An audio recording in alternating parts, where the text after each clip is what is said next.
Good morning and welcome to your daily game face. I'm Dr. Kim Lannon. I'm late because of Lou and StreamYard today, not me. Actually, it's Chrome. I love, oh, this is better. I turned that little light off. Um, StreamYard's working. Apparently, it's a Chrome issue. So, oh, now you have audio issue. Well, anyway, so Lou had to reboot twice.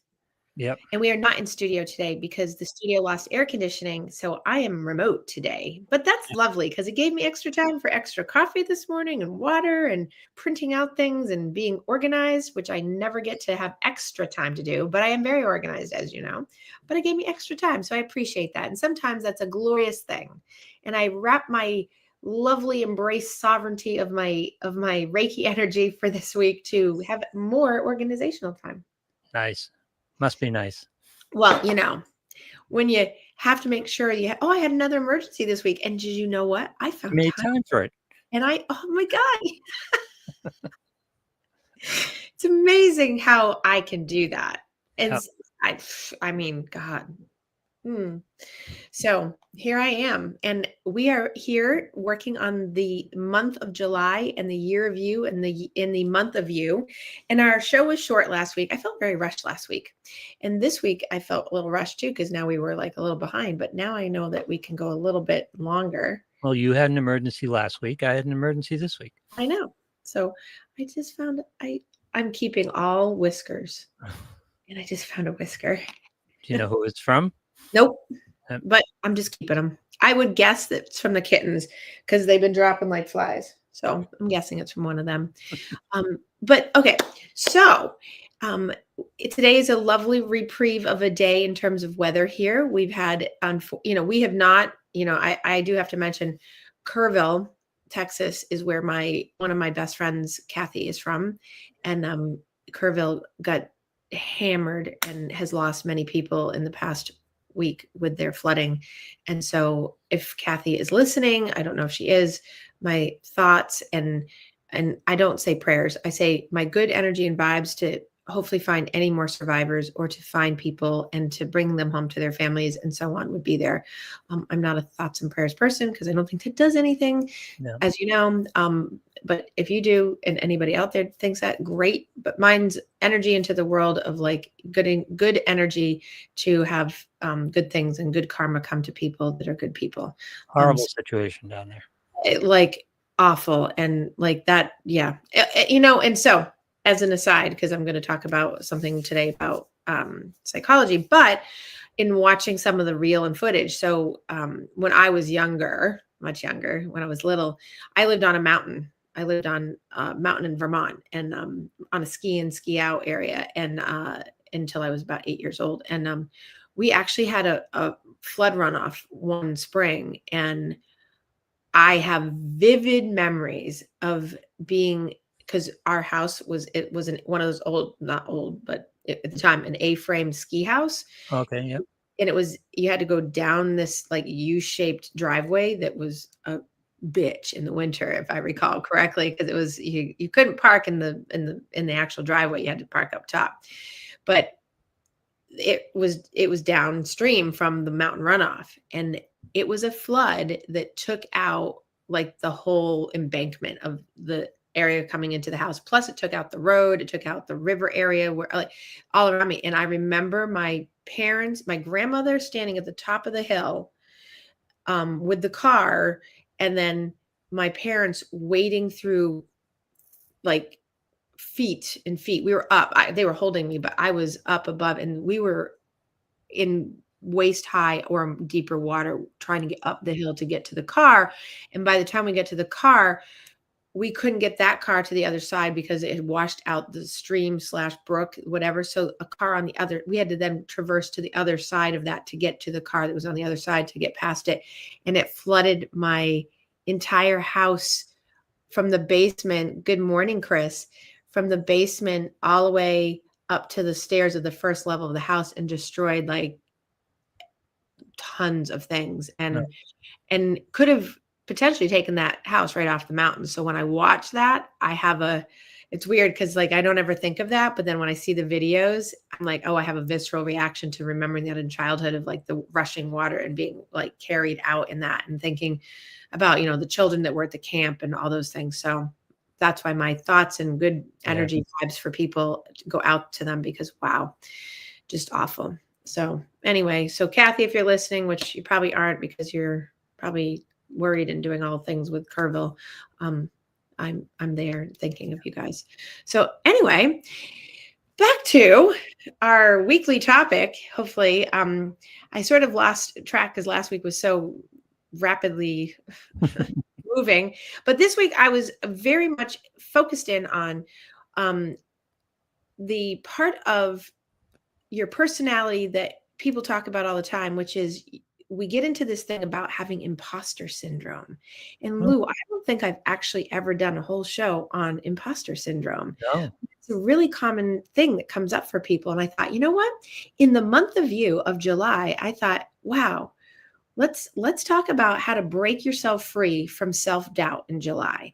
And so imposter syndrome is an interesting concept, but it often afflicts women more than men for a variety of reasons, which I can talk about. But so let's talk about it.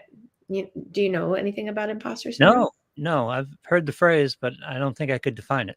I don't have Okay. that knowledge. Well, this is great then. Yay. Okay. So imposter syndrome is something that many people experience, and it's very widespread among men and women and kids, but mostly men and women because you become men and women that have this self-doubt created in childhood. But it's characterized basically by a persistent level of self-doubt.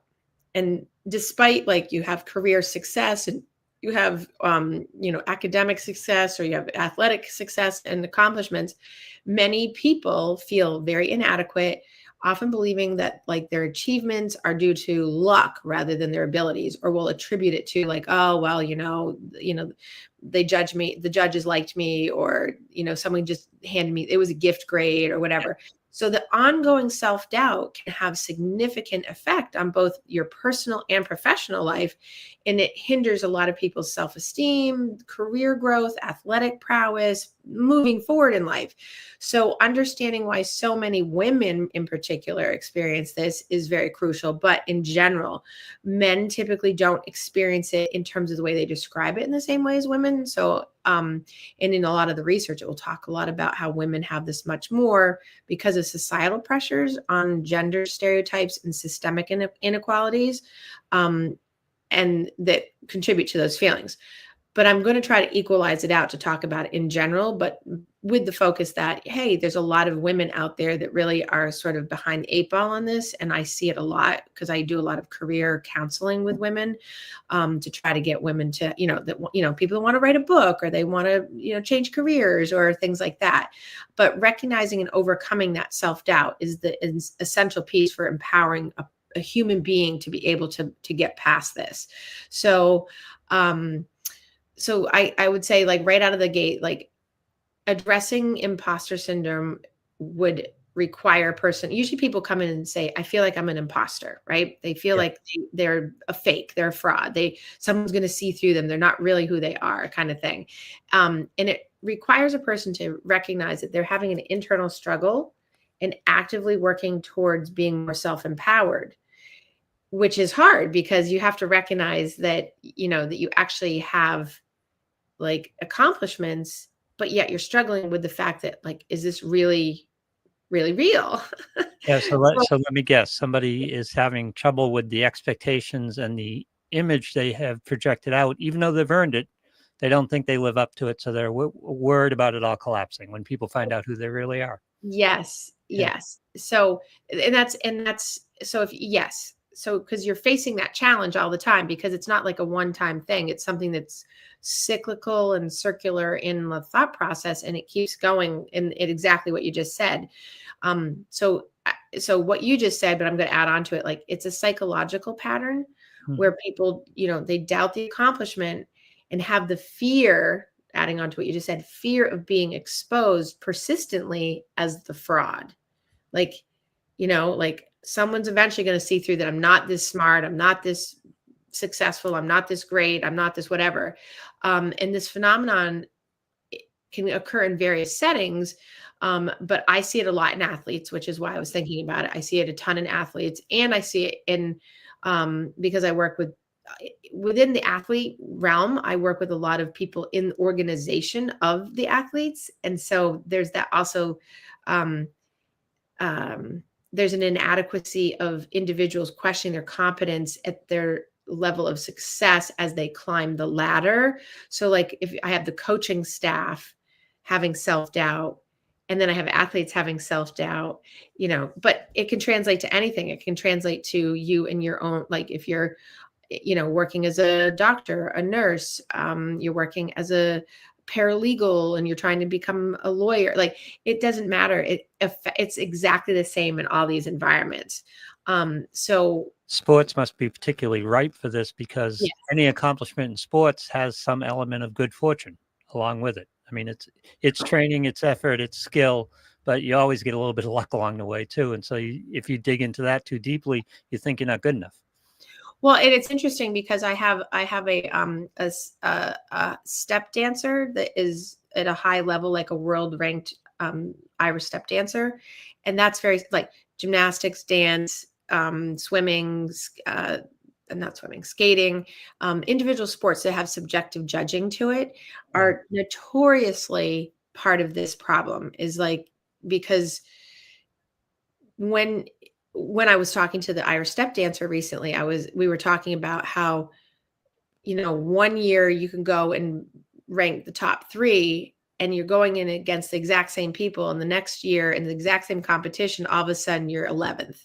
Yeah. And it's like, but what has changed? And trying to figure that out. It's like the judging, it's the subjectivity. But what it does is, if you have that low self-esteem, or you have the feeling of inadequacy, or any self-doubt, because there's so much pressure on you societally, because you've gotten to a certain level, or that your expectation is on you personally, and you have an outside expectation from people, coaches or media, or judges, or whatever, it changes that. So it's an interesting phenomenon, because with, like, when I was talking to the step dancer, we were talking about how disappointing it is, because that it's about, this happened in gymnastics all the time. Like, one week I'd be number 1, and then 2 weeks later I'd go to a different competition with the same exact group of whatever, and I'd be 5th. Yeah. Like, what? Yeah. And nothing really changes, but it's so minuscule of like, well, subjectively this person thinks it's that, so that's what it is. So recently I've been talking about this with some athletes, and which is why I thought, oh, this is a good topic for how to be, your best July you. One of the things to understand is you talk about social media pressure. I talk about it in terms of societal pressures play the significant role in shaping the experience of this imposter syndrome. And one of the problems, and it happens for both women and men, but it's because we do have a very toxic patriarchal still subsystem around, like, how you're supposed to be, that's still sort of underlying all of this. And then there's these like systemic inequalities that happen, and kids especially who grow up in feeling like undervalued and marginalized end up becoming adults who have this much more. And then if you're an athlete, or if you're in a work environment where it's very competitive, or you have to climb the ladder in order not to have termination, or you're like getting the boot because there's seniority that has climbed above you, or whatever, you have to be able to know that this is part of the deal. And I have a lot of female athletes, as you probably do know, but so we talk about how there's women who are in leadership roles, including, and men, but particularly women who are in leadership roles, often, because women internalize feelings of inferiority a lot. And in professional environments that are dominated by, a male presence, women are often pressured to feel like they have to overcompensate to prove their worth. Right. And I see that a ton in my practice, especially women who've gone back into the workforce, or women who are trying to recreate themselves, but they are fighting that that cycle, which we would hope and think that that's changed a lot over the years, but it really hasn't. I mean, I fight that all the time still, and I don't have the imposter syndrome, I don't think anymore, but I think I used to, because especially coming up through when I came up through gymnastics, and it was like I was always told like I was never as good as I thought I was, and was always put in check with you basically suck. So Oh, so I was very much about like you are less than and you suck. So there you go. And so often that's a coaching style. and that was right, and that Yeah. was and myself, and you've met Michelle, and we grew up in that coaching style of like you're never as good as you think you are, there's always someone better, so get over yourself and just know that you don't, and I mean literally it was you suck, you're Yeah. terrible, you're not good enough, and there's always someone better than you. That was the constant message. Great, huh? um, but men's gymnastics, like if I could do the comparison point, does not have that. It was a totally different coaching style. Even during that Russian Romanian era for women, men didn't have that. Yeah. Well, men will punch a guy. Well, yeah, right. And women are much more people pleasy Yeah. and much more deferent, and learning to do that. So I try to teach my young athletes, because athleticism leads to good leadership in business and in school and academics, and it's a life skill. I try to get my young athletes, both male and female, to not have that imposter syndrome, to not feel inadequate, to not let that societal um, environment of being dominated by a leader who makes you feel less than or inferior and things like that. My whole dissertation was on shaming people in sports and how that backfires and how that's actually a demotivator, because people when you shame someone, there's good shame and bad shame. When you shame someone, if we're talking about just that one factor going into imposter syndrome, you can shame someone into doing something in a healthy way. And I know that sounds weird, but you can.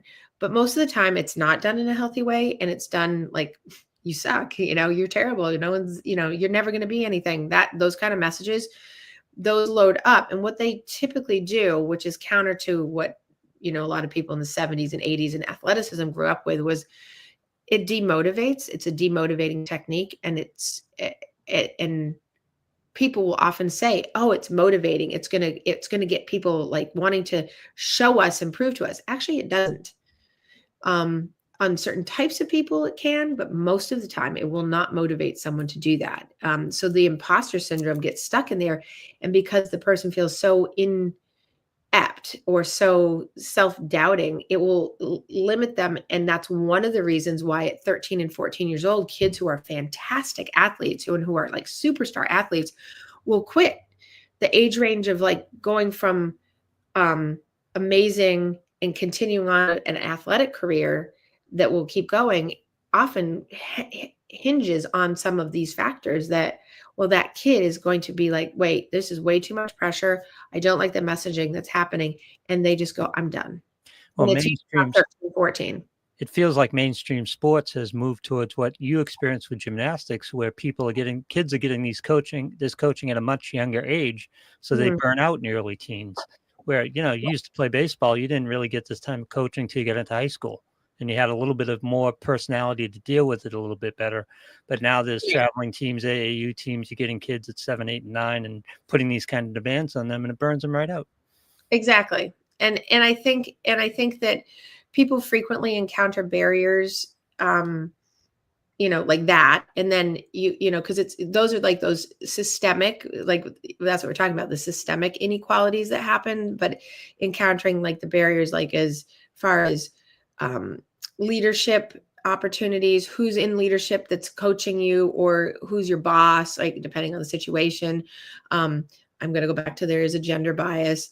Um, if we talk about pro athletes or people who are in higher leadership positions in companies, there's pay disparity, which why do I talk about those things? Because those are things that make a person feel less than and doubt themselves, that they must not be as good as because they didn't get that job, or they got passed over because that athlete got picked, or that athlete got a better score, or that person got a promotion, and right. So Yeah.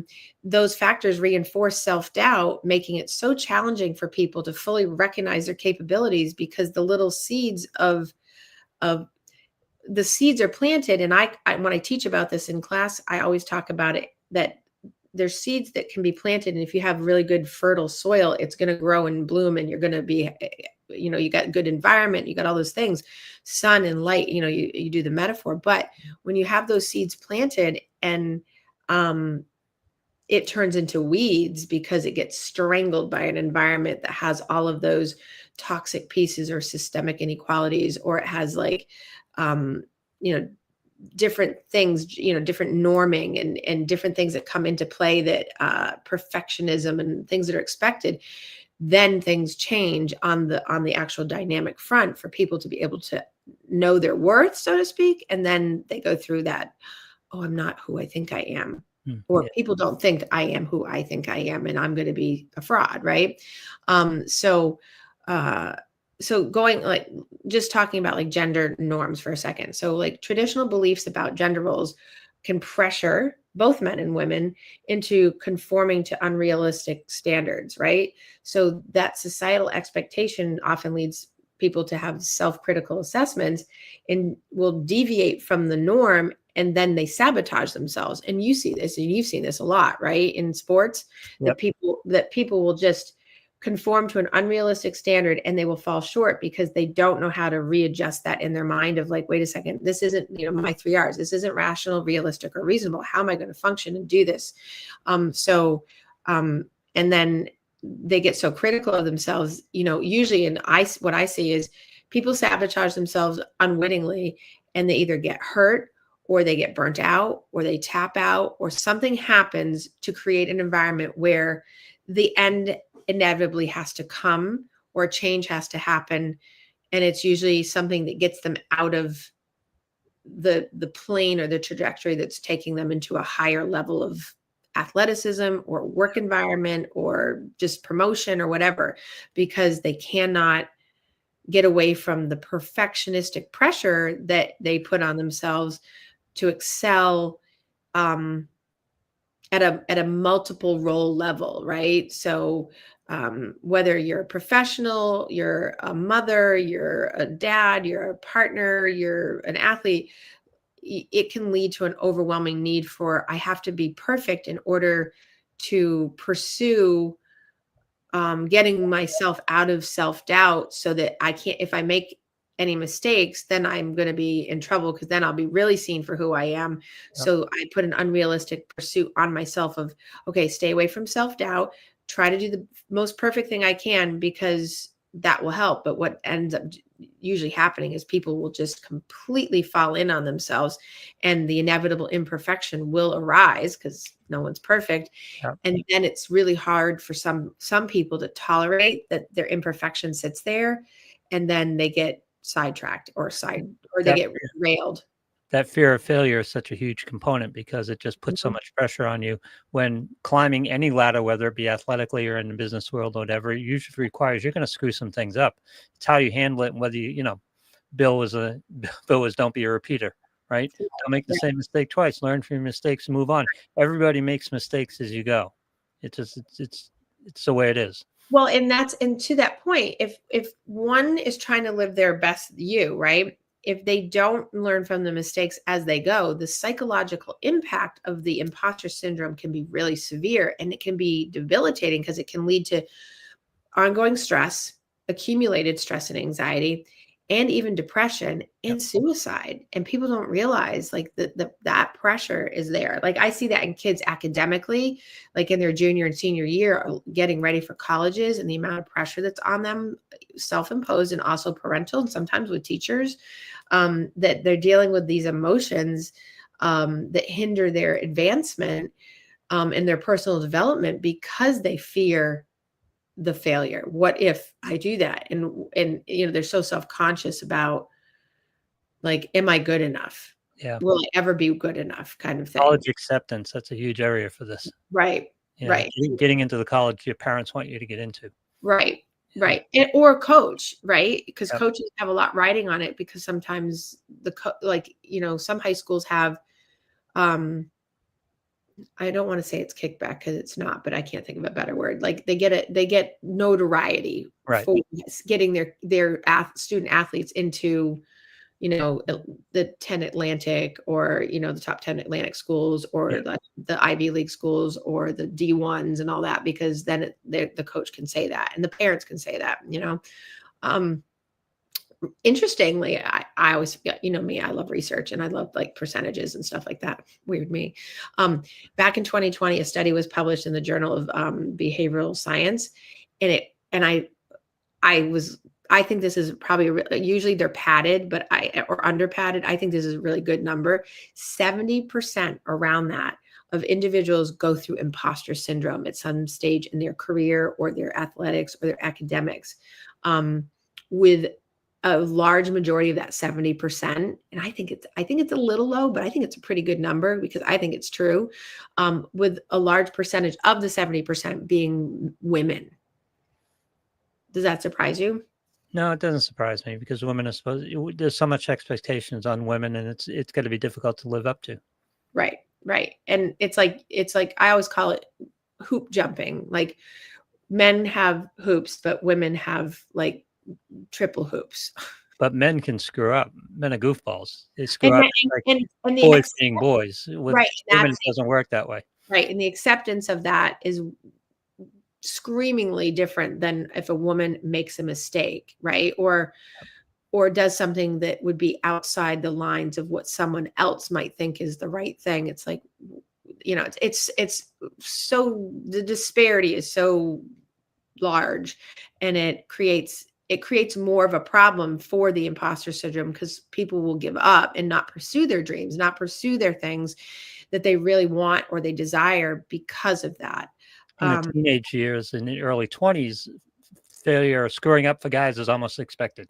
Right. Well, yeah, because right. Certainly Because accepted. I was going to say it's expected and accepted, whereas women, you can't, because then it's like, oh, well, it's that, oh, well, Yeah. What is wrong with you? right. Well, it's because you're a woman, right? And I'm not being, I'm facetious. There's a large part of this whole thing that is a problem. It's a gender bias thing. So going back to that research, right? So the findings that I was talking about, they highlight the need for more treatment about it. So I've been talking about it for years. So this is a common topic for me in my practice with people, and obviously bringing it to the forefront and emphasizing the significance of being able to confront self-doubt. So when I get kids, I don't see kids that are little. I see kids that are at least 6 and up. But that's when self-doubt and self-esteem issues are being created, or have already been created.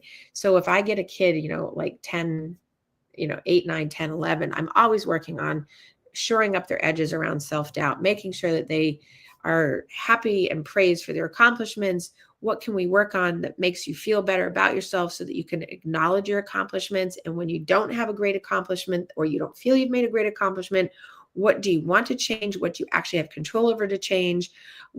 So teaching those skills early, so that people understand that I have this glare that I'm trying to get rid of. If I took my glasses off, it'd probably help.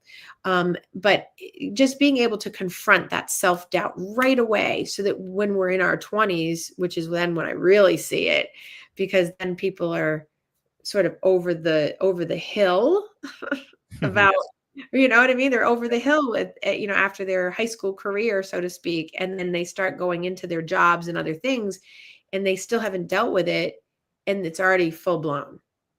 And so when I was reading about the findings, right, overcoming the imposter syndrome requires, really looking at the underlying causes. So if we start it early, we don't have to look at it as hard. But when we start it later, we're looking at the underlying causes and applying very specific methods to look at I always ask people, what is your societal influence? And everyone's are different, right? It depends on where you live, who you live with, what your socioeconomic status is, what resources, and I call it your exposure base to life. Like, have you traveled? Have you not? Are you still living in the same town? Have you, like, all those things go into the feeling of being capable, and can you conquer your self-doubt because you have the confidence to go out in the world.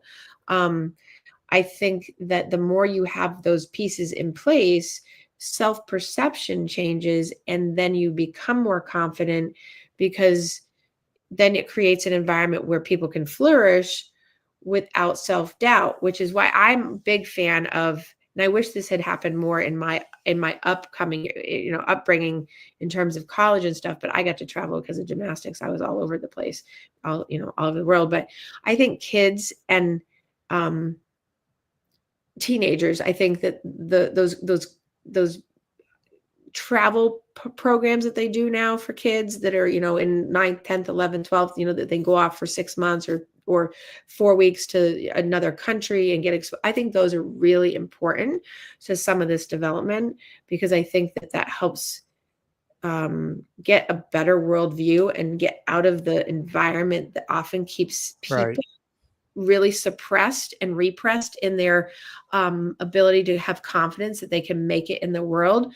I grew up in a small little town in Vermont, which is the second biggest city in Vermont, which isn't saying like it's very big at all.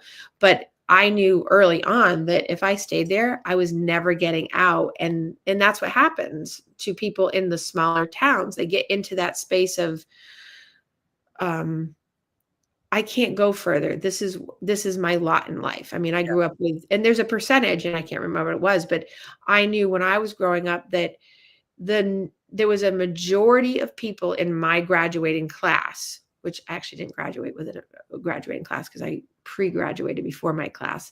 But the statistics were that 90 something percent would never go beyond a 35 to 45 mile radius in their lifetime outside of my town.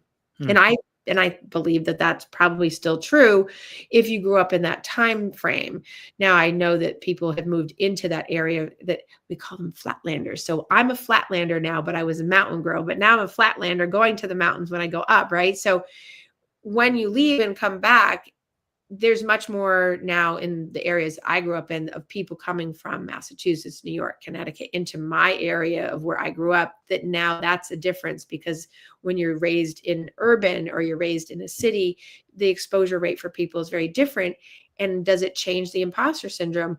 I don't think at the psychological base level of being raised in an upbringing that has self-doubt, no. But when you have an environmental shift and you can have more exposure to people, places, and things, you're much more likely going to have that sort of lift off of you a little bit, because you're going to build confidence that, oh, I can traverse more of a diverse environment, more people, more types of people, ideas, ideologies. That's why I feel the college years are so important, and getting away to college, more than 2 or 3 hours away, and getting out from underneath the things you talked about, the social influence that you're used to, and Right. just allowing yourself to build yourself in other environments, be exposed to new things, and just feel a little bit freer to do, it's Right. controlled because it's college, but, feeling a little bit freer to be yourself and learn who you are. Well, and so that goes to one of, like, so there's common thoughts and behaviors that come with the imposter syndrome, and that one is like the self-comparison.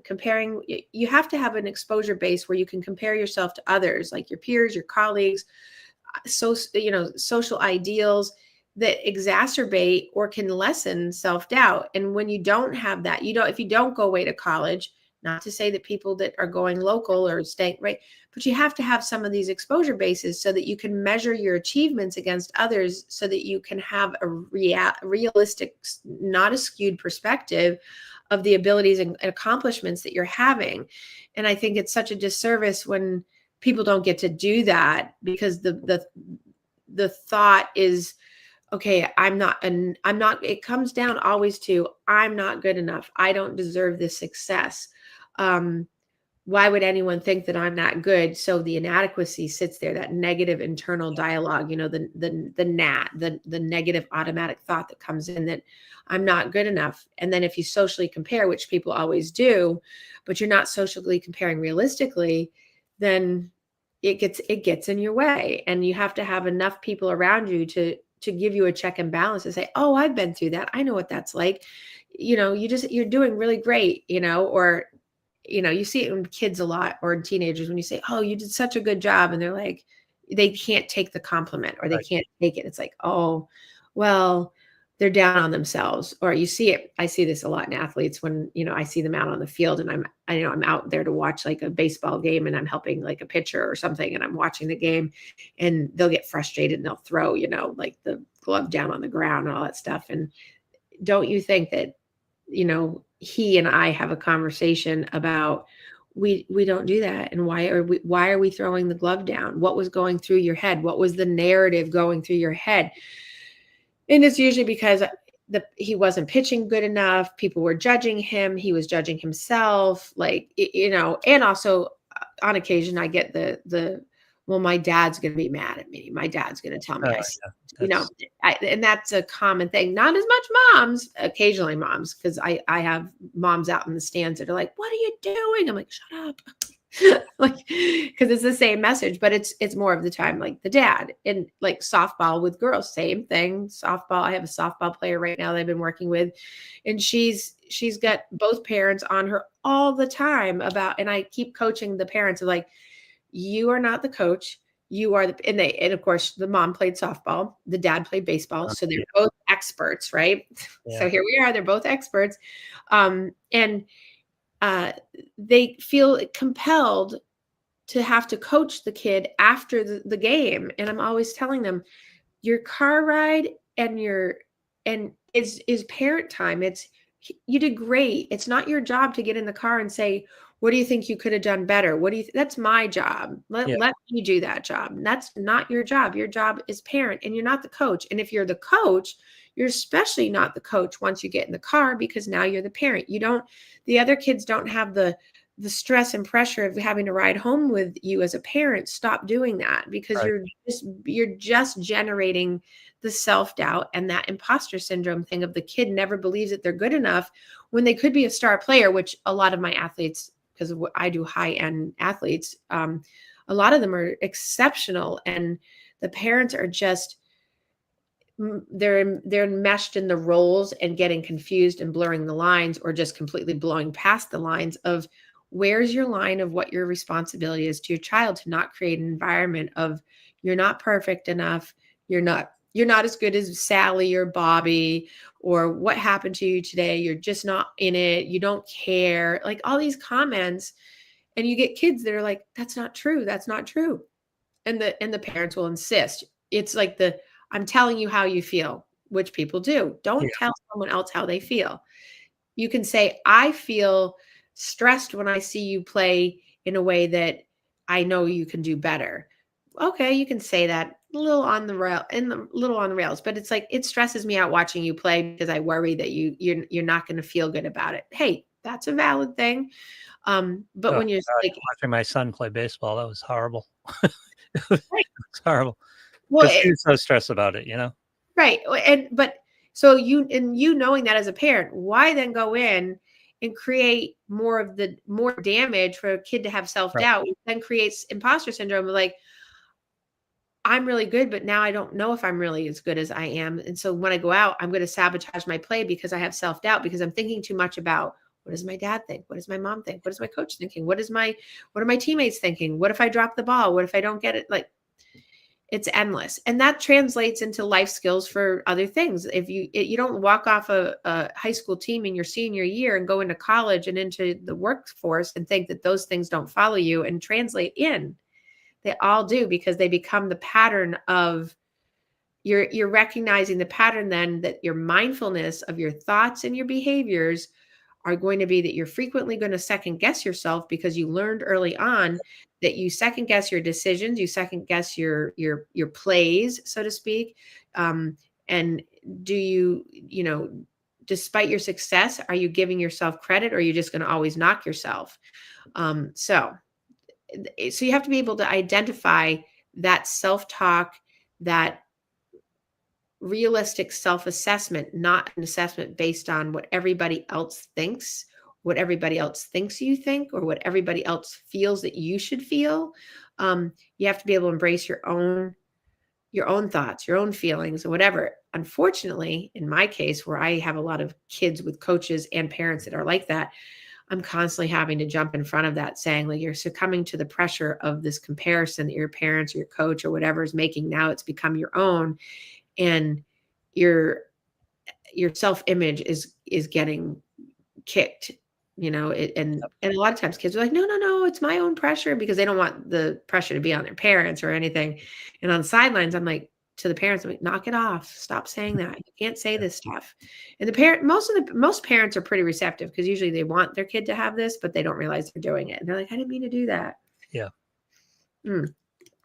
So when we're talking about having your best you, some strategies to overcome like the imposter syndrome, connecting people together with like-mindedness that understand your sense of struggle. So that means there's sport teams that now like totally buy into doing this kind of coaching, right, that I'm talking about. There's people in companies that actually foster connecting like-minded individuals with individuals that can understand a struggle of like belonging and reassurance, to make sure everyone's like really doing supportive training, supportive, uplifting things, team building things that aren't that old school thing of like go out and do the tug of war, like actual team building things about praising and really, being cheerleaders for other people, providing a platform to share experiences, challenges, victories, giving once a month, like, excuse me, I work with a sanctuary. As you know, I work with some sanctuaries for animals, and in the sanctuaries, I always try to get them to implement, and most of them do, like a once a month or twice a month sit down of like, let's do some cheerleading for like the wins of people and like how awesome people are, because that work is so hard because of compassion fatigue and empathy fatigue. Really getting collective wisdom around people that offers diverse perspective, challenges self-doubt, and reinforces personal achievements, so that people feel like they're recognized. Because I think, especially in this day and age, and I think because of the pandemic, a lot this changed, people don't get recognized for their personal achievements. And that's always been a thing. And I think it's so important, because so many jobs are thankless. I mean, many jobs are. Yours is, mine is. When we get thanked, it's few and far between, and we don't look for that. But when it happens, it's great. But you have to have enough of that ego strength to be able to reinforce your own personal achievements, so you don't feel like, God, I do all this work and I'm not appreciated, or I'm not seen, and I wonder if then I'm not doing as good a job as. But when you get that collective spirit around you, like you have colleagues, you have friends, you have family that are really supportive, and I have some people that do this. I refer people out to like mentorship programs. Having a mentor, now that doesn't have to be a group. That can just be a person that you find that's in your same wheelhouse, that you look up to, that you feel like they could have imposter syndrome too, but they're at least there, and you can share the experience to, offer guidance, encouragement, constructive feedback, to help redefine your self-perception, so that you provide insights on navigating a professional environment and an academic environment, a family environment, an athletic, any of those things, so that if the imposter syndrome comes up, you have someone to say, I'm feeling this way. What do you think? And how do you like dampen that down?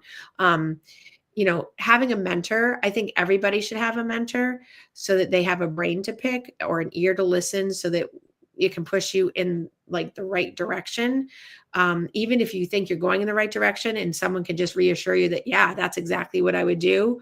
Or just say, oh yeah, it's the like-mindedness to be able to say, I totally get that. And you're not alone. It's the universal shared experience that we would talk about, like in group work, where someone is really like, that's supportive.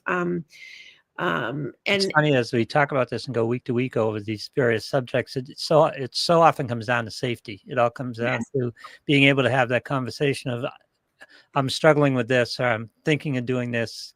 What do you think? And getting an opinion. You have to be safe with that person. You have to understand they're going to accept you, no matter whether they think your idea is good or bad, or whether you screwed up or you didn't screw up. It's okay. We're going to fix this. We're in it together. That type of thing. It's that safety. It's relationships. It's jobs. It's athletics. It's everything. Right. And so you can get that in a couple different ways, right? Obviously you can get that individually through friends or people. I often go to friends, or have people not go to family members, because often family members are the one that create some of the problems. Unless you have a yummy person. Like I had my grandmother, who was like spot on, like the best the best shaper of like no self-doubt. She'd be like, nope, you're not listening to that. Just put it out of your head.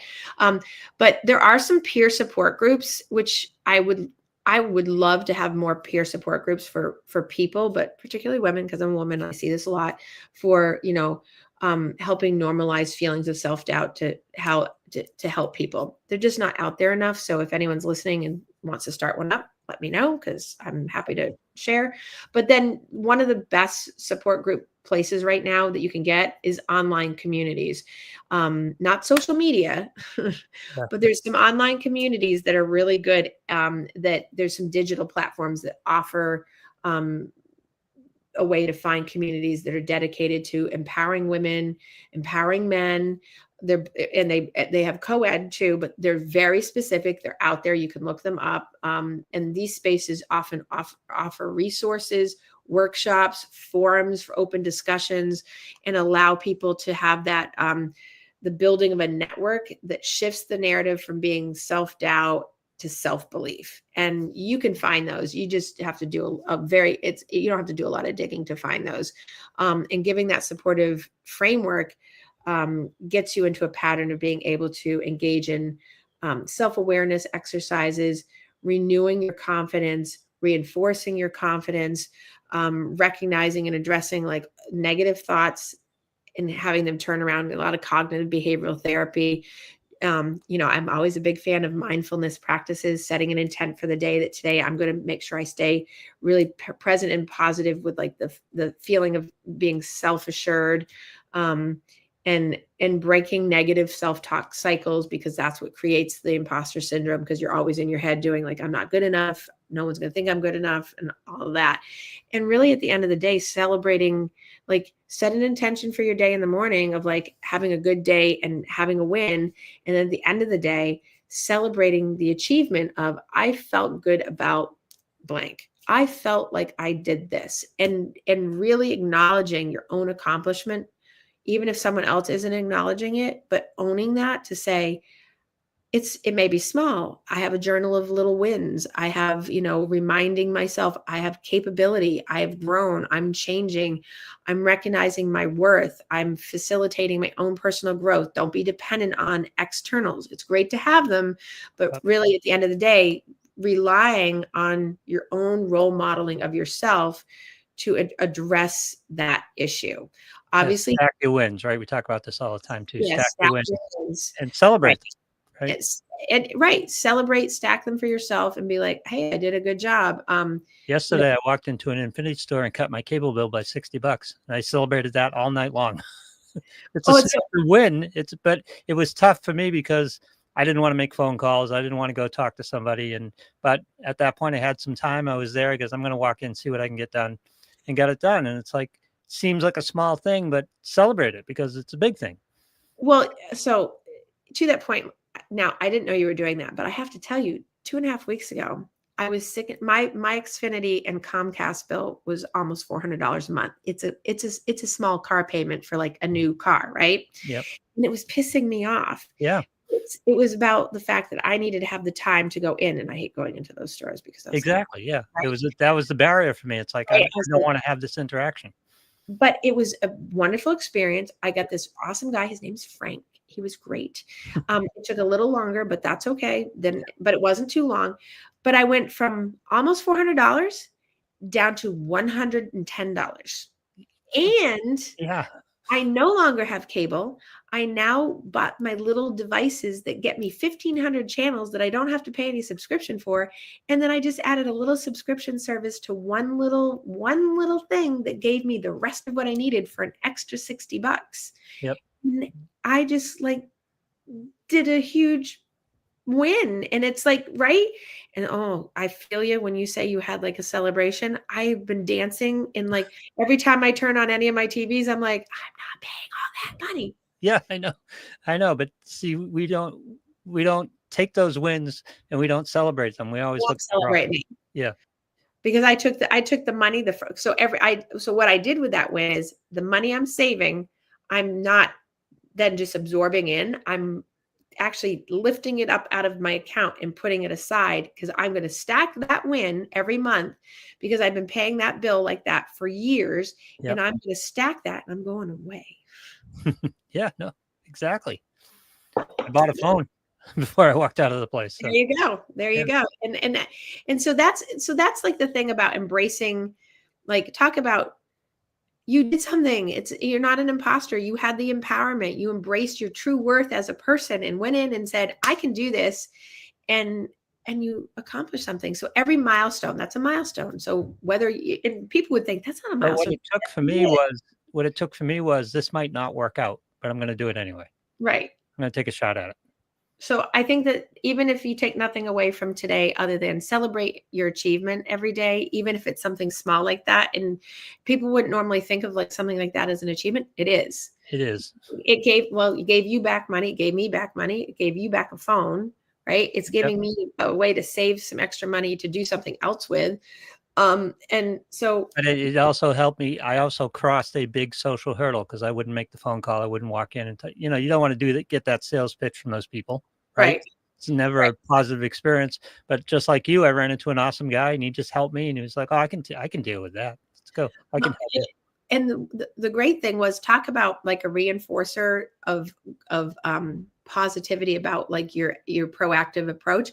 My guy, when I told him, he didn't sales pitch me, he was doing what I asked him to do. And then he's like, if I didn't get what I get from everything for free from Xfinity, I would do exactly what you were doing. Because he goes, it's way too expensive to be paying that. He goes, I would drop everything and go down exactly what you're doing, because it's ridiculous.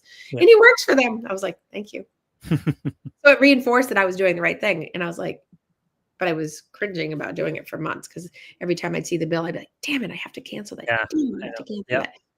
So anyway, so the moral of the story, don't pass it off as a small thing. It's a big thing. It's just like, because we're so inundated by everything else we have to do, taking the time out to address something that was bugging us, because I was in the same place. That bill was bugging me. It's like, I'm just doing too much. Yeah. Right. Well, yes. And so how does it relate back to the imposter syndrome? It's like, do you feel worthy enough to have the capability to go in and make the change? And you do. It's just a matter of doing it and just being like, just go do it. It's like the procrastination thing. Like, if you procrastinate, it's like, once you do it, you're like, oh God, that was so easy, and it's over. And I'm still reeling from that. I'm like, oh, I should have done that forever ago. And now I'm kicking myself going, I missed out on all that money. There's a meme, though, that addresses this. And I think parenthood has a lot to do with this, because parenthood is, for the first time, if you've never been around young kids, because that was my situation, it's like I was scared out of my mind. I had no idea what I was doing. And when you're a parent for the first time, you have no idea what you're doing. And it's a learn as you go type of thing. Right. So you can't have imposter syndrome. You just got to give the first time you have a 5-year-old is the first time you have a 5-year-old. The first time your kid goes to school is the first time your kid goes to school. And a meme that really helped me with a lot of this, that I keep doing all the time, is if you have the opportunity, you're ready. If the opportunity comes to you, you're ready. Doesn't mean you're not going to fail. Doesn't mean you're not going to fall. Doesn't mean, it's all going to be perfect. But if the opportunity is in front of you, you've earned it. You're ready. Right. Right. Exactly. Yeah. I think that's very well said. It's tough. It's tough to learn when you're a kid, though. Yes, I know. Well, that's why it's good to have people that are able to, bounce things off and be able to have support. So. Yeah, so important. It's like a couple of jobs that I'm working now. The group of people around them are so great, and it's just that environment. It's just like, we laughed about the meme before. Some people have never played a team sport, and it shows. You got people who are team oriented, who are there to support you, who are there to take care of you, and even if you make mistakes, they got your back. Like, that makes all the difference in the world. Mm-hmm. Yeah, exactly. And that's in anything, whether it's parents, athlete coaches, people in leadership in your company, whatever the venue is. Having that. With your kids, it doesn't mean you don't steer them. It's how you react to it. You still if they screwed something up, you still talk to them about screwing something up, but it's how you do it. You try to do it in a productive way, not in a demeaning way. Right. Yeah. Right. Exactly. And that's hard for some people, but yes. So, well, on that note, that will be hopefully helpful for people who feel imposter syndrome, that they'll be able to go out and maybe build their self-esteem and reassure themselves today and for the rest of July, the year and the month of July of you. So, all right. So I will see everybody next week. Hopefully I'll be back in studio with air conditioning that's working, and we will be back on God time, willing, yes. and we'll be back on time. So maybe. So, Go all see. right. All right, you guys. Well, everybody have a great week, and I will see you next week.